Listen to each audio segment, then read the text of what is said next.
wow, I'm here, I'm an all-star, I'm in Cleveland? Yeah, it has a little bit. I mean, it took a bit of time. When we first got it, it was pretty rushed, trying to get, settled in and stuff. But here now, I mean, when you get here, you see the jersey, it's kind of when it really sinks in. You're done watching the All-Star weekend, you're actually, playing in it. Yeah, you've had an experience watching an all-star. How does this kind of measure up on the other side of it now that you're participating in this Yeah. I guess it's completely different. I mean, I don't really know too much yet until I get on the floor, but it's going to be completely different from sitting in the nosebleeds watching an All-Star weekend to actually being here playing in it. So I'm looking forward to getting out there playing. It's a little snowier than you expected. A lot more snowier. Yeah. I think youngest player ever to have a triple-double. What does that mean to you now, a couple months on? Yeah, it's it's obviously a good feat to kind of hold. Obviously, those players that were before me were guys I looked up to for a long time. So to kind of be in the same conversation as them, it's special. So anytime you can be mentioned into the names of the greats like that, it's a special thing to have. So as you well know, there are a number of great players from Australia in the NBA. Is that when you were growing up? Are they who you looked up to, or was it more kind of whoever? Yeah, I mean, a lot of those guys like Joe Ingles, Patty Mills, Dellavedova, they were the crop of guys before me that I always used to watch play for the national team when they were in the NBA, especially, when Daly was playing in the finals with the Cavs. I watched a lot of him, so he was always a mentor for me growing up. But that crop of Australians that are still in the NBA today are definitely guys I've looked up to for a lot of my life. Now, he's quieter. Yeah. Daly is the guy. But this is where he made his career here. Yeah. Did you talk to him at all before coming here? Yeah, I spoke to him before I decided to, when I did decide to turn pro or go to the college route. Daly was one of the guys that helped me with that decision, just gave me pros and cons of both. Obviously, he went the college route, but he understood the pro route and what it took and stuff like that. And I was a young kid at the time, so he was really good in that aspect of helping me make that decision easier. But I mean, Cleveland, before you came here this weekend, did he give you a... Oh, about Cleveland? Yeah. Oh, no, I didn't speak to him about... No, I didn't speak to him about Cleveland. What is Australian rules football? I don't know how to. It's like you can say it's NFL in terms of like contact. Like AFL wears like no protection, like no helmets, no padding, nothing like that. You kick the ball around the field. If you kick it through like the big post, it's 6 points. If you miss it, it's 1 point. It's a complicated game. You have to watch it to kind of understand. So it's not rugby? No, it's similar. It's similar in some aspects, but not really. And I understand that you were good at Australian football. Yeah. Okay. Yeah. Like how? I was pretty good to the point where I had to decide which path I wanted to take. Yeah. So it was a tough decision. I mean, when I was like 15 or 16, I had to decide which way I wanted to go. Okay. Can you tell me more about that? Like what the situation was and what went into the decision? Yeah, well, I got a scholarship offer to the NBA Academy when I was 15 or 16, and I was really good at football at the time, and I loved footy, and I wanted to keep playing it, but I knew, like, when I made that decision, I had to part ways from one of the sports, and it was tough. I mean, I sat on it for a little bit, but, I decided to stay with basketball. So you took the NBA scholarship? Yeah, and that's why I had to stop playing football. Okay. Now, are there, I'm sorry for being ignorant about this, but are there positions in Yeah. What was your position? I was a ruckman, which is like the equivalent of like a center here. It's like the tallest guy usually plays, and for a footballer, I'm like really, really tall. Okay. So I played, the ruck. Okay, and then what does that guy do? It's like if it's like a jump ball in a basketball game where the center's like tip it, that's what the ruckman does. But every time there's like a goal scored, the ball goes back to the middle for like a jump ball, and that's what I did. Okay. Yeah. Okay, and so did you, you'd have to hit people too? Yeah, you gotta hit people. Yeah. You miss doing that? Yep, lots. Yeah.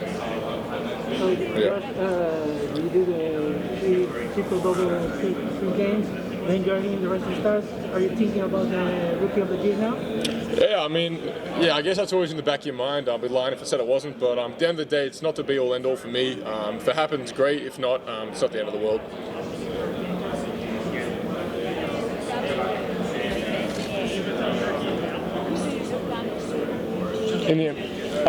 I look up to a number of guys. I mean, Magic Johnson was a big one, Steve Nash, Jason Kidd. Before I came into the NBA, they were probably the guys I love watching the most.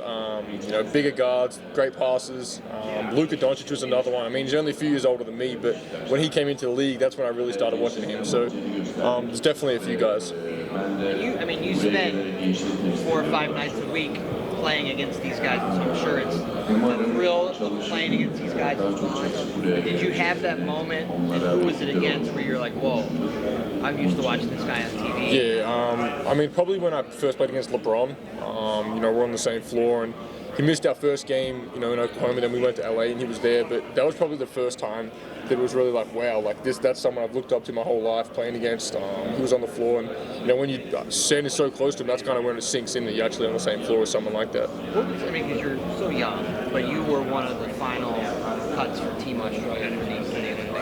I imagine that was tough. Yeah, it was. Obviously, I wanted to go to that, but at the end of the day, I guess there was no really negative outcome for me because if I went, I missed the draft, but if I didn't go, I got to go to the draft. So at the end of the day, I kind of thought of it like that. There was a good out of either end of it. So, but obviously, would have wanted to go be a part of that team. They are. You think about Joe, you think about Delhi. Coach has been there forever, so it feels like they're going to turn a page and get younger. So I think you might be. You tell me, but I think you might be on the next wave of Team Australia. Yeah, for sure. I mean, obviously the way it's going, a lot of the veteran guys are probably nearing the end of their careers. So whether they have one more Olympics, I'm not sure. You have to ask them. But yeah, definitely that next crop of players. Yeah, I'm looking forward to coming through with them. Australian basketball is in good hands. So you want to do the World Cup next summer, not 22 but 23 this year. Yeah, I guess that's always an option. I'd have to see what happens closer to it, but yeah, definitely something I'd want to do. Question about the WNBA. Yep. You ready? Yep. And you can't say Liz. Yeah. Okay. Oh, that's what I was going to say. I was like, you can't say Liz. I get the Australian connection. If you had an NFT of any WNBA player, who would you have?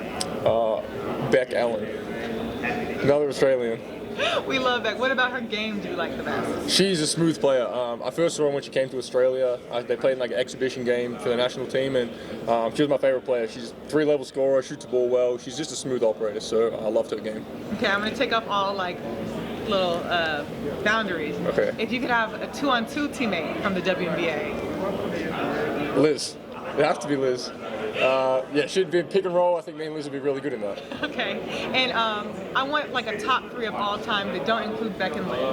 Okay, Candace Parker, Sue Bird, and Diana Taurasi. Mic drop. I got a starting spot for you. Thank you. Yep, no problem. Josh, you're teaming up with Evan Mobley for something tonight. What stands out about him?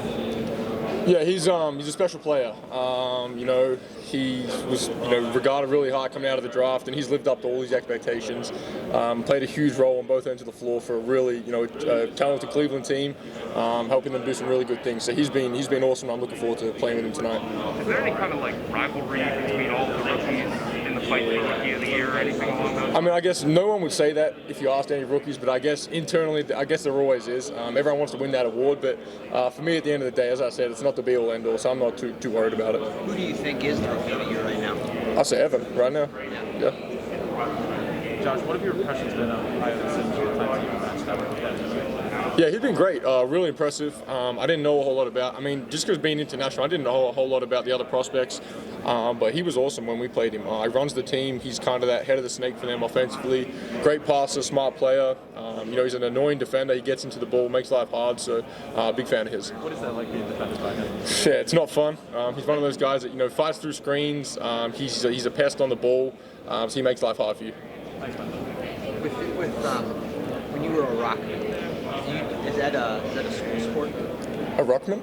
Like this Australian football. Yeah. You have that in Oh, yeah. That's a school so sport. you played for your high school. I played for a club team. School football is really big in Australia. But I played basketball for my school, and I played football for a team outside of school. Okay. Do you you're here in the States now. Did you watch the NFL this year? Yeah, this year I did. Yep. Did you watch it? Was it on in Australia? No, I never watched it back home. Really? Yeah. So what's your impression of? I love it. I first went to my first game was probably an OU football game. College is right near us, so I'm a big fan of it. Especially watching quarterbacks play. That's what I love to watch. If you're going to play American football, what do you think your position would be? Quarterback. Quarterback. Yeah. Not center. No, quarterback. Quarterback. Josh, as a rookie, just how difficult is it to impact winning? And when you see somebody like Evan or somebody else impact winning as a rookie, what does that say to you? Yeah, it's obviously being a young kid in the league, there's going to be ups and downs, and trying not to let that impact you too much and kind of staying in that middle ground, I think is the best way to go about impact winning. Finding your role in the team, trying to do what you can to make your teammates around you better.